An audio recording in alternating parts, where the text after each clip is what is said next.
This video is brought to you by Miniature Market. Thousands of board games, miniatures, and paints, discount prices at miniaturemarket.com.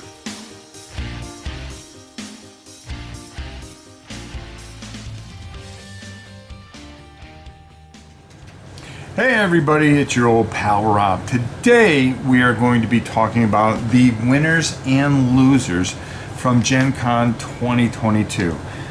There were a lot of interesting things and some things that really you scratch your head a bit about and wonder. I'm just going to hit on a few of them, and I don't want to take up a lot of time, but these are the things that really stood out for me. Now, I always kind of like to start out with the negative stuff and finish strong with the positive stuff. So I think that's the way that we're going to do it. We're going to save the positive stuff for the end. So I think the first thing that really kind of, it's kind of hard to categorize this as a loser, but I would say more of a disappointment. And that this year there was no Fantasy Flight in-flight report. It was broken up over the days into these short reports, which is a lot better than prior years where you had mic drops over, completely nothing. Some of the things that came out were positive. I know the people that love Descent, they were talking about Act 2 and how they're going to prioritize Act 2 before the miniature set. So that was kind of interesting. The Star Wars deck building game, there was some hype over that. X-Men are going to be joining Marvel Champions. But all in all, it was there was nothing overwhelmingly surprising or blowing people out of the water. These were things that they've been working on. Now, I think you got to give this company a bit of a, and believe it or not, this is coming from me. Over the last couple of years with COVID, some of the issues with all the things that they possibly have struggled and gone through, I don't think they found themselves since Mr. Peterson left. There's no doubt about that. They have not found their identity. Again, Descent, which came out to medium to, either it's loved or it's hated because of the app, whatever. But, that's neither here nor there. I think that, talking about Act 2 is a big positive for them. And I think there was more positive for Descent than there was negative, if you really think about it.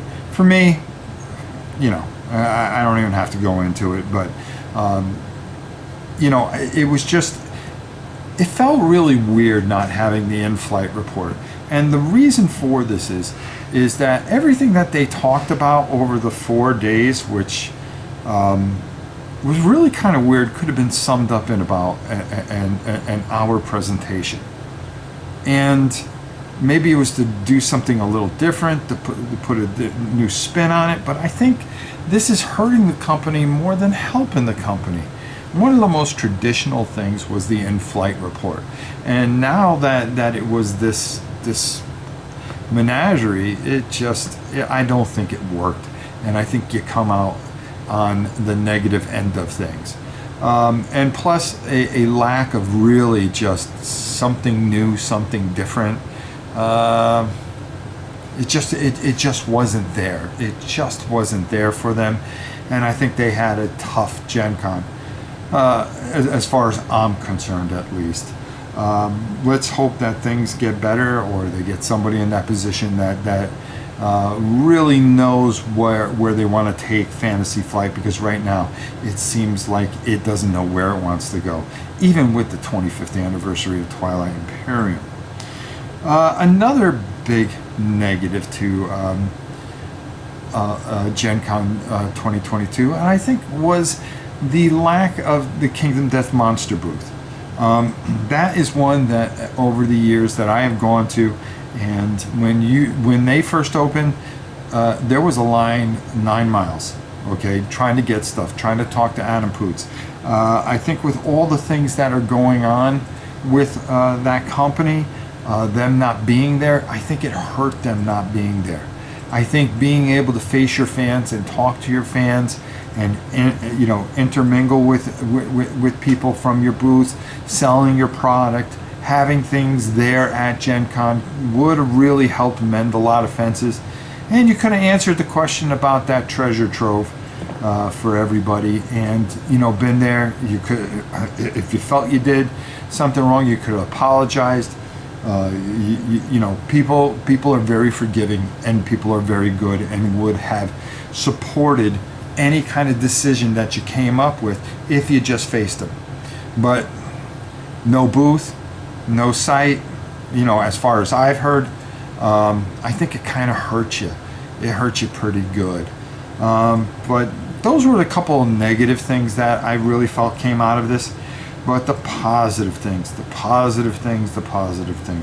Arcane Wonders, Foundations of Rome, kind of changing to a new era. They are on the upswing with of course the support of the Dice Tower Essentials, which has always been big.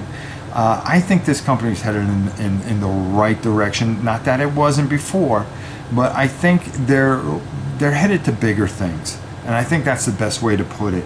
I think they have a lot of things going their way. I think a lot of things are exciting for them, and some of these Kickstarters that they're going to have, I think, are really going to be exciting. And I really think that you need to keep your eye on Arcane Wonders, a company that really is on the uprise. If you had a chance to go by and meet Robert and everybody there, I think you'd see and feel the same way I do. Nothing but positive things. Another great company on the rise, which, you know, trying to say it's on the rise, I think they're already there, is Renegade Games. Okay, the G.I. Joe stuff, the expansion, which in a video I messed up with the deck builder, but the expansion for that deck builder is going to be a big deal. They've got a lot of things that are just positive. My Father's Work, which is a fantastic, tremendous game. Power Rangers, which is going strong, which you'll see here on the channel. I think they had a very good, solid Gen Con 22, and I think that was great for them. Great, strong company coming out of Gen Con with a lot of momentum. My boys over at Chip Theory Games, I mean, they never cease to amaze people. Never cease to amaze people with Hoplomachus Victorium, which they had there. Ricky Royal, myself, are big, huge Hoplomachus fans. I finally learned how to say the game for once, but you know, it's just a fantastic game coming off a burn cycle, which they had plenty of. Their tremendous support, their booths, their interaction with the fans, you know, it was fantastic. It's Chip Theory Games. They don't do anything wrong. Smart, concise, every move they make is the right one, and they've got plenty of things coming up in the future that just makes them one of the strongest retailers out there that sells their own stuff. They don't sell it through Miniature Market, Cool Stuff, or Game Nerds, or anybody like that. If you want to get it, you get it from them, and I guarantee you, you're getting the highest quality in gameplay and in components. And it proves it by their booths every year, because their booths are immaculate, well done, and to the point, and their games speak for themselves. And they had yet another tremendous and fantastic Gen Con. This is where their bread and butter is. They put everything behind the proof in the pudding of their product. I mean, what more could you want? Another strong showing from a great company, Chip Theory Games. But the people that really brought it home, I have to say Hasbro. Hasbro, which is kind of shocking, they get it. I think they're starting to get it. Now let's take a look a couple of weeks ago when they went to Comic-Con and breaking out all kinds of figures, the Galactus figure and all that stuff on that one side of their business. But on this side of their business with Gen Con, it was such a strong showing, and showing the support and starting to see the success of Hero Quest. Yeah, Hero Quest, that old game. It's amazing what happens when you bring back something old. It's new again. How can I miss you if you don't go away? It's an old saying, and it makes a lot of sense, folks. How can I miss you if you don't go away? And it went away for the longest time, and now that it's back, it is probably one of the biggest games going. I mean, the Frozen Horror, which released, okay? Let's talk about that. The Dungeon Design Kit, which is absolutely mind-blowing, okay? Done right, of course, all right? Rogue Heir of Elathorn. Now, this is where they learned a lesson because the last figure set that they came out with was exclusive only to certain people, and they did not make enough and broke the molds. This, if it sells out and it's in pre-order right now, if you want the Rogue's Heir, you can go pre-order it now. You can order it here in the United States. Over in Europe, I think it's a little squirrely, but there are places that are still taking pre-orders. Get it now. But the best thing about it is they have the chance to reprint this. Okay? They learned from their mistakes. Another big positive. Okay?